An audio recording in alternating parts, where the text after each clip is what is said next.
लेकिन कांग्रेस की और इनके सहयोगी जेडीएस की सरकारों ने इस विरासत का कदम कदम पर अपमान किया और अब तो बजरंगबली पर भी ताला लगाना है। हमारी आस्था, हमारी धरोहर को भी वोट बैंक की तुष्टीकरण की राजनीति से देखा गया। अयोध्या में भगवान राम के मंदिर के साथ इन्होंने क्या क्या नहीं किया। काशी विश्वनाथ हो, केदारनाथ हो, उज्जैन महाकाल महालोक हो, ऐसे तीर्थों को जब हम संवारते हैं तो कांग्रेस को पसंद नहीं आता। बंधु भगिनी रहे, अभी कुछ दिन पहले ही मैं बंडीपुर टाइगर रिजर्व आया था। मैं देश की उपलब्धि को आप लोगों के साथ सेलिब्रेट करने आया था।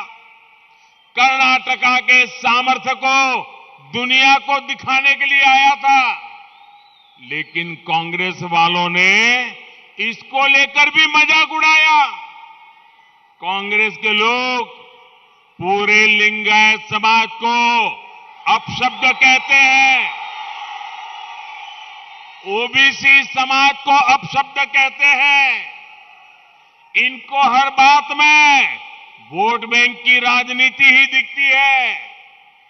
बजरंगबली को लेकर भी कांग्रेस ने जो किया उसके पीछे तुष्टीकरण की ही राजनीति है। बंधु भगिनी रहे, कांग्रेस हर संकट में अपना स्वार्थ देखती है, अपना लाभ देखती है।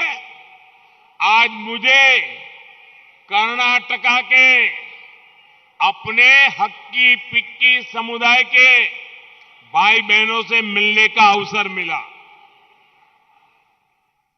अभी मैं शिवमोगा से आ रहा हूं, मैं उनके साथ बैठा था।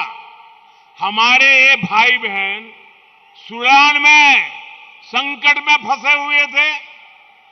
उनके जीवन पर बहुत बड़ा संकट था। अपने इन भाई बहनों को बीजेपी सरकार सूडान से सुरक्षित वापस निकाल कर लाई है। मुझे अफसोस है कि कांग्रेस ने संकट में फंसे हमारे इन ट्राइबल साथियों को लेकर भी बहुत ओछी राजनीति दिखाई। जब भारत सरकार इन्हें वहां से वापस लाने के इंतजाम में जुटी थी, तब कांग्रेस ने उनके बारे में हल्ला मचाकर उन्हें एक्सपोज कर दिया था, उनका जीवन संकट में डाल दिया था। कांग्रेस सोच रही थी कि सूडान में हमारे हक्की पिक्की भाई बहनों का जीवन संकट में आए और यहां कर्नाटका चुनाव में बीजेपी सरकार पर हमला बोल दे। लेकिन कांग्रेस भूल गई, ये मोदी है। अपने देशवासियों की रक्षा के लिए ये मोदी किसी भी चुनौती से टक्कर लेता है। बंधु भगिनी रे, कांग्रेस की राजनीति का सबसे खतरनाक पहलू कानून व्यवस्था है, देश की सुरक्षा है।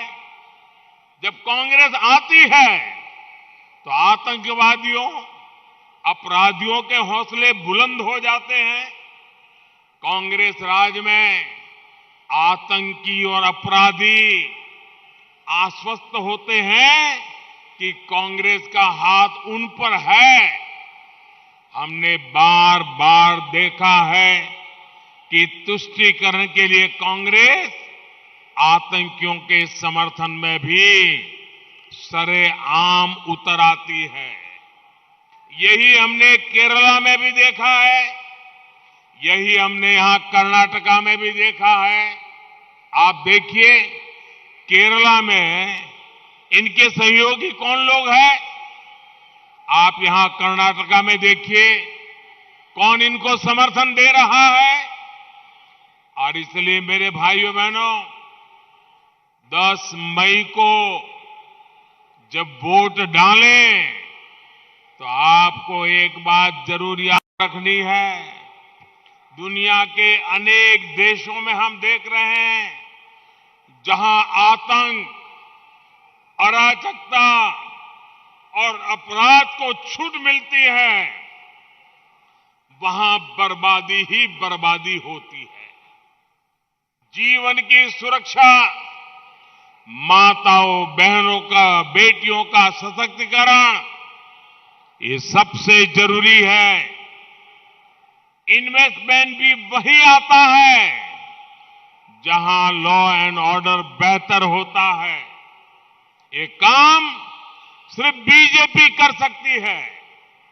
स्नेहरिगे, जब भारत के हितों के खिलाफ काम करने की बात आती है तो कांग्रेस पार्टी की रॉयल फैमिली, शाही परिवार सबसे आगे आता रहता है। भाइयों बहनों, मैं गंभीर विषय पर आज इस धरती पर से कुछ कहना चाहता हूं। आज दिल में बड़ी दर्द है, इसलिए मैं कह रहा हूं। ये देश इस प्रकार के खेल कभी माफ नहीं कर सकता है दोस्तों। मैं यहां कहे बिना रह नहीं सकता हूं। ये फैमिली खुले तौर पर भारत में राजनीति को प्रभावित करने के लिए विदेशी शक्तियों को दखल देने के लिए उकसाते हैं। ये लोग कैसे गुप्त रूप से भारत को पसंद न करने वाले विदेशी डिप्लोमेट के साथ सीक्रेटली मिलते हैं। अब देश को इन सारी बातों का पता है। ये ऐसे काम करते हैं जिससे बार बार भारत की संप्रभुता का अपमान होता है और इस अनुचित कार्य में उन्हें कोई शर्मिंदगी भी नहीं होती है। इस कर्नाटका चुनाव में कांग्रेस का शाही परिवार एक कदम और आगे बढ़ गया है, मर्यादाएं तोड़ के आगे बढ़ा है, देश की भावनाओं को कुचल करके आगे बढ़ा है। मैं जो कहने जा रहा हूं, और ये सिर्फ कर्नाटक का विषय नहीं है, मैं पूरे हिंदुस्तान को कहना चाहता हूं, बड़ी पीड़ा के साथ कहना चाहता हूं, बड़े दर्द के साथ कहना चाहता हूं। मेरे प्यारे देशवासियों, मेरे एक एक कन्नडिगा को मेरी इस बात को बहुत गंभीरता से सुनना चाहिए, बहुत गंभीरता से सुनना चाहिए। इस चुनाव में अब कांग्रेस के शाही परिवार ने कल कर्नाटका में आकर के बोला है, उन्होंने कहा है कि कर्नाटका की सॉवरेनिटी की रक्षा करना चाहते हैं। कर्नाटका की सॉवरेनिटी यानी कि कर्नाटका की संप्रभुता, क्या आपको पता है कि इसका अर्थ क्या होता है? इतने सालों से पार्लियामेंट में बैठे हैं, भारत के संविधान का शपथ लिया है और ये बात बोलते हैं। जब कोई देश, सुनिए दोस्तों, जब कोई देश आजाद हो जाता है तो उस देश को संप्रभु राष्ट्र कहते हैं। कांग्रेस जो कह रही है, इसका मतलब है कि कांग्रेस कर्नाटका को भारत से अलग मानती है। क्या आपको मंजूर है ये बात? आपको मंजूर है? ऐसा कहने वाली कांग्रेस को सजा करोगे नहीं करोगे? भाइयों बहनों, इसका मतलब है कि कांग्रेस खुलकर कर्नाटका को भारत से अलग करने की वकालत कर रही है।